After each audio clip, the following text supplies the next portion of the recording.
បាទគោរពជំរាបសួរពុកម៉ែបងប្អូនទាំងអស់ណាកំពុងតាមដានទស្សនាវីដេអូរបស់ខ្ញុំថ្ងៃនេះបាទអញ្ចឹងថ្ងៃហ្នឹងគឺថ្ងៃទី1ខែ12ឆ្នាំ2025បាទអញ្ចឹងវីដេអូថ្ងៃនេះគឺយើងមានវីដេអូថ្មីមួយទៀតហើយដែលតាក់ទងទៅនឹងការប្រើប្រាស់ថ្នាំដូចសពដងអញ្ចឹងបាទអញ្ចឹងបងប្អូនយើងដែលចូលរួមទស្សនាវីដេអូរបស់ខ្ញុំទាំងអស់គឺបងប្អូនយើងដឹងហើយតាក់ទងទៅនឹងវីដេអូរបស់ខ្ញុំមួយគឺនិយាយតែតាក់ទងទៅនឹងបច្ចេកទេសនៃការប្រើប្រាស់ថ្នាំក៏ដូចជាវិធីសាស្ត្រកំណត់រោគសញ្ញាដើម្បីឈានទៅដល់ការព្យាបាលបាទអញ្ចឹងជាទូទៅនៅក្នុងការចិញ្ចឹមសត្វរបស់បងប្អូនតែងតែជួបបញ្ហាតាក់ទងទៅនឹងការប្រើប្រាស់ថ្នាំមួយចំនួនហើយថ្នាំទាំងអស់ហ្នឹងភាគច្រើនគឺបងប្អូនយើងអត់ដឹងឲ្យស៊ីជម្រៅអត់ដឹងថាតើការប្រើប្រាស់ថ្នាំទាំងអស់ហ្នឹងវាមានផលប៉ះពាល់ក៏ដូចជាមានប្រសិទ្ធភាព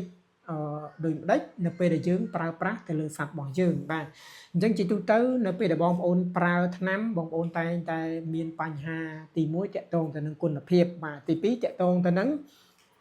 ផលប៉ះពាល់បាទតាក់ទងនឹងគុណភាពប្រសិទ្ធភាពហើយនឹងផលប៉ះពាល់នេះ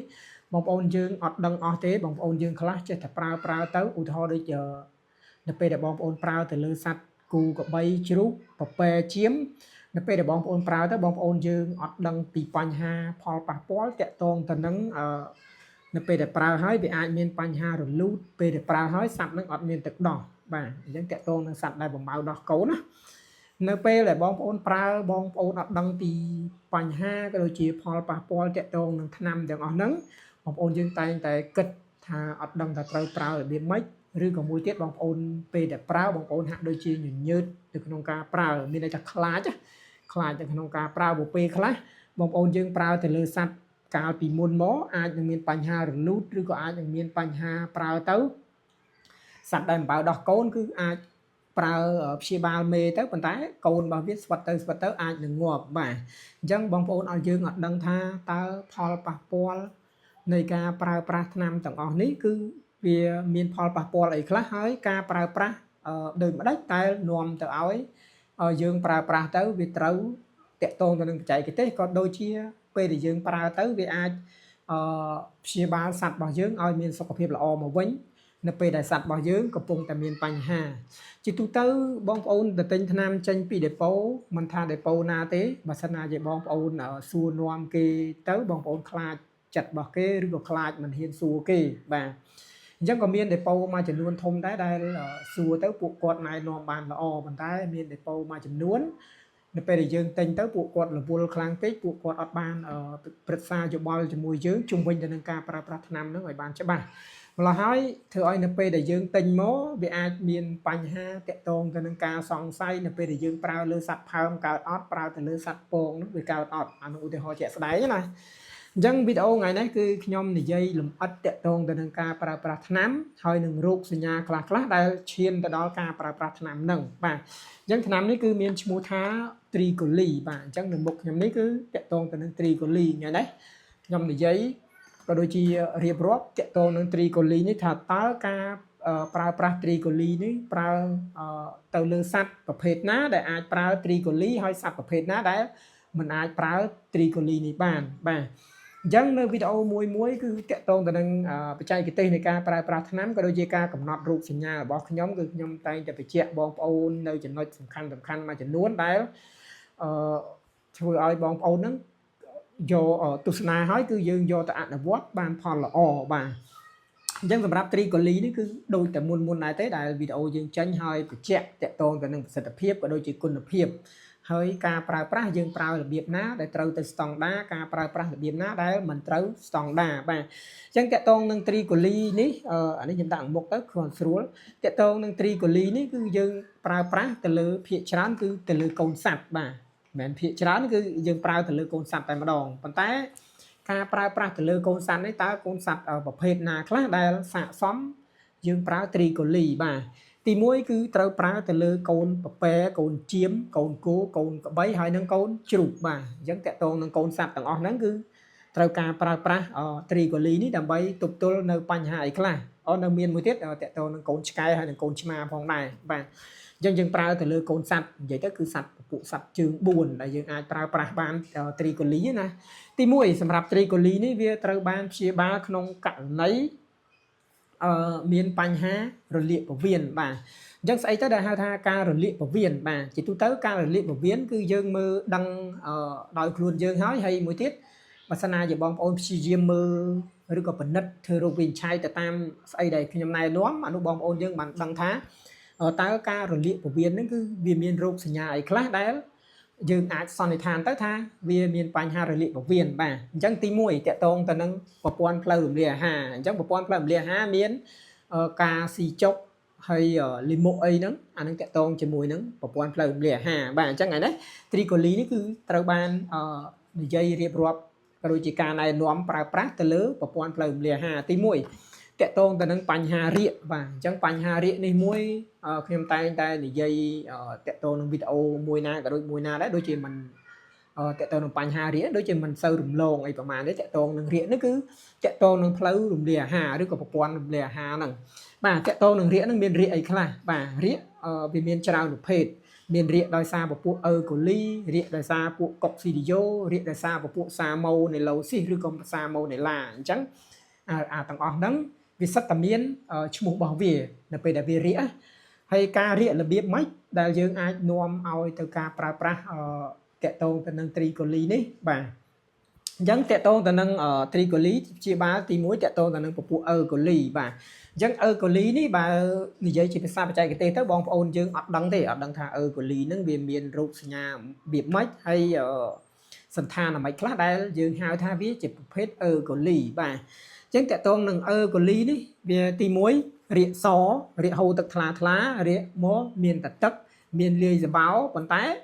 វាអត់មានពណ៌អីផ្សេងទេមានតែថ្លាហើយនឹងរាគសពេលខ្លះរាគសមកបើសិនណាជាកូនគូវារាគសចេញមកវាដូចម្សៅអញ្ចឹងអានឹងកូនគូហើយបើសិនណាជាកូនជ្រូកវារាគសដែរប៉ុន្តែរាគរៀងប្រផេះបាទហើយកូនក្របីកូនគូហ្នឹងគឺដូចគ្នាហើយតកតងនឹងកូនប៉ប៉ែជៀមក៏វារៀងពណ៌ប្រផេះដែរអានឹងតកតងទៅនឹងជំងឺអឺកូលីហើយជំងឺអឺកូលីហ្នឹងគឺវាមានលាយសម្បោមកជាមួយពេលខ្លះសម្បោហ្នឹងក៏វារៀងខ្លាំងតែកាលណាសម្បោហ្នឹងខ្លាំងវាអាចមានបញ្ហាតកតងនឹងអាលៀកភ្នាសរំអិលរបស់ពវៀនព្រោះជាទូទៅអារៀងសម្បោហ្នឹងវាត្រូវបានស្រោបនៅពវៀនផ្នែកខាងក្នុងអញ្ចឹងតែកាលណាវាអាលៀកពវៀនហ្នឹងហើយគឺចាប់ផ្ដើមអាសម្បោហ្នឹងគឺវាចេញមកហើយបាទហ្នឹងតកតងនឹងអឺកូលីហើយមួយទៀតអាការៈពីក្រៅហ្នឹងវាជួយវាធ្វើឲ្យសត្វរបស់យើងហ្នឹងហេវហត់អស់កម្លាំងខ្សោយអត់ចង់ក្រោកបាទអានេះតកតងនឹងអឺកូលីហើយអឺកូលីហ្នឹងអាចកើតទៅលើសត្វគ្រប់វ័យបាទប៉ុន្តែស្អីដែលគ្រោះថ្នាក់បំផុតគឺទៅលើកូនសត្វបាទអានេះតកតងនឹងអឺកូលីវាមិនទាន់អស់ទេតកតងនឹងអឺកូលីប៉ុន្តែអានេះខ្ញុំរៀបរាប់ចំណុចដែលសំខាន់តកតងជាមួយនឹងពពួកអឺកូលីបាទហើយបើសិនណាជាជ្រូកយើងឃើញរៀងពណ៌ប្រផេះហើយក្លិនឆ្អាបខុសពីធម្មតាហ្នឹងតកតងនឹងអឺកូលីហើយការបើកដោះការអីហ្នឹងក៏មានការថយចុះបាទអញ្ចឹងអានេះតកតងទៅជាមួយនឹងអឺកូលីបាទអញ្ចឹងតកតងជាមួយនឹងពពួកកុកស៊ីឌីយ៉ូហ្នឹងគឺជាទូទៅរោគសញ្ញារបស់វាគឺរាគដែរប៉ុន្តែវាធ្ងន់ជាងពពួកអឺកូលីវារាគដែរតែ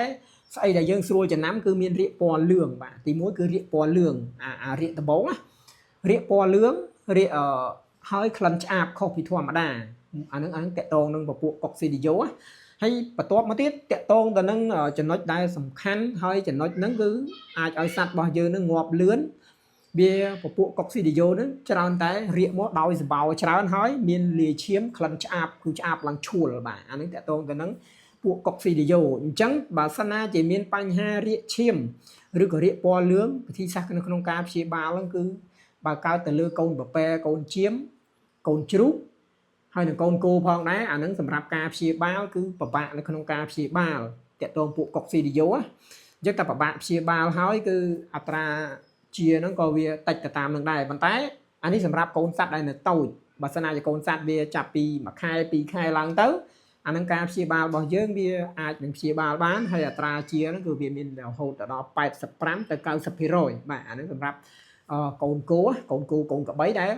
អាយុវាចាប់ពី1ខែឡើងទៅដល់ឡែកសម្រាប់កូនប៉ប៉ែជៀមហើយនឹងកូនជ្រូកបើសិនណាជាវារាកមានបញ្ហាកុកស៊ីឌីយ៉ូហ្នឹងអាយុវាក្រោមពី1ខែហ្នឹងគឺពិបាកនៅក្នុងការព្យាបាលមែនតើហើយយើងក៏មិនដឹងថាត្រូវជ្រើសយកឱសថណាដើម្បីមកព្យាបាលតកតងនឹងជំងឺពពួក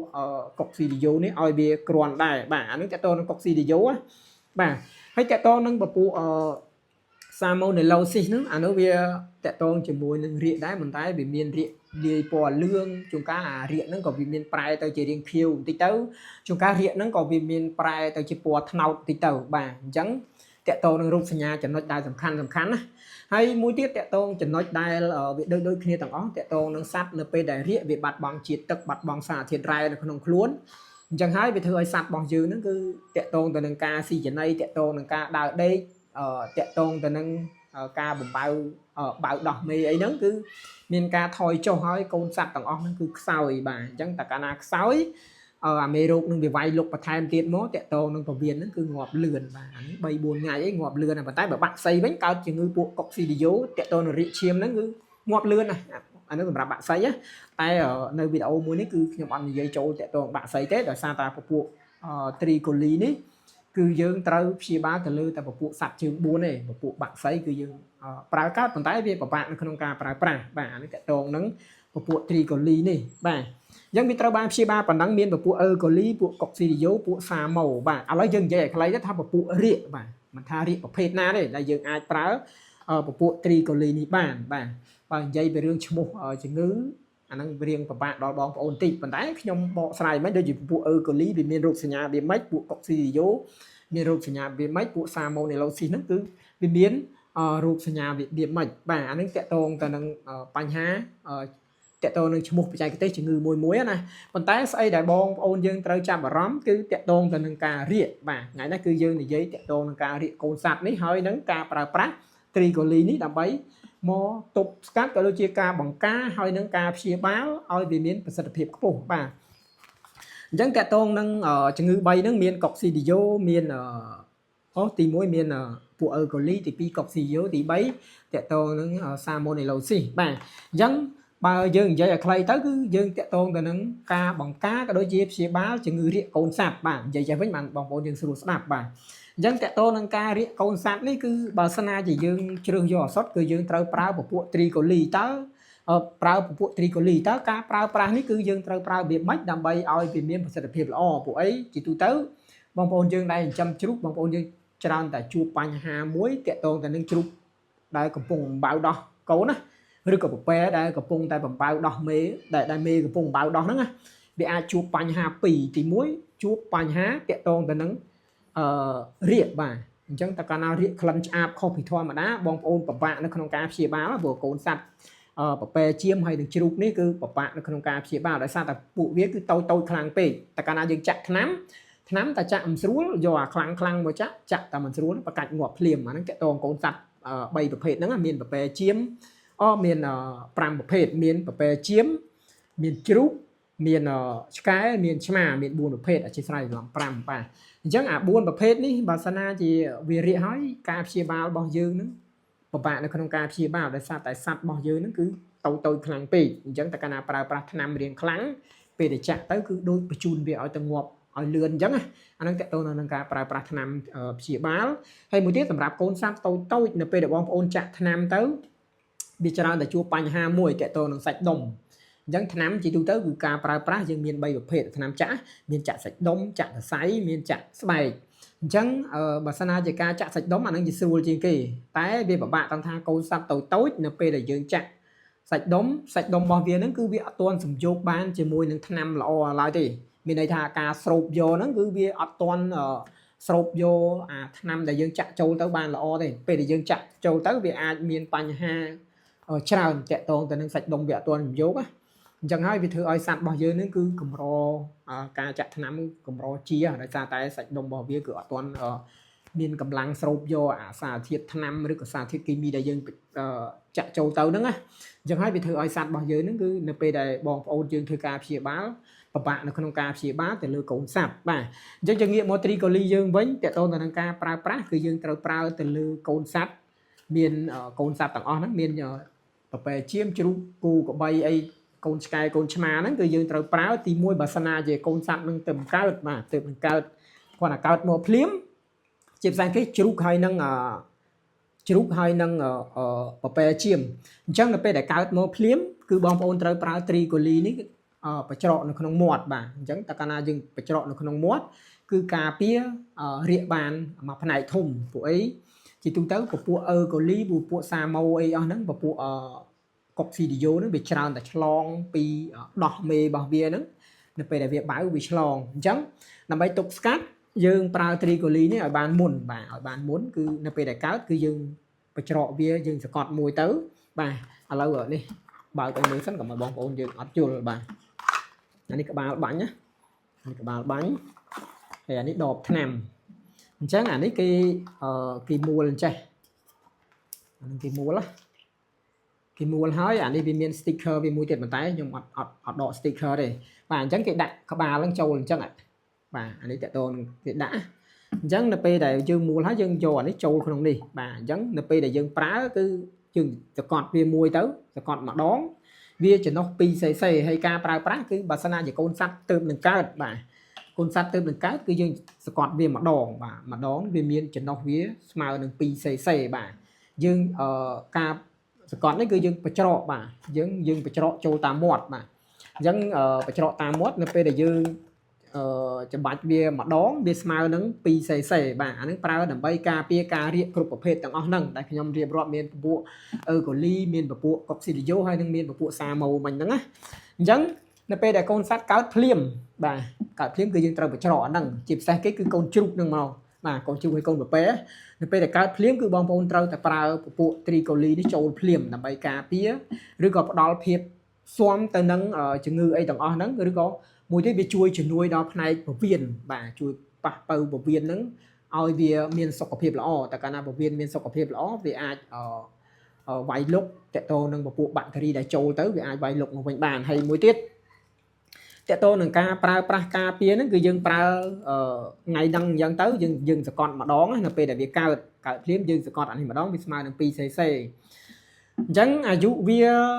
ចាប់ពីកើតឬក៏ចាប់ពីពេលដែលយើងប្រើហ្នឹងគឺរយៈពេល7ថ្ងៃក្រោយ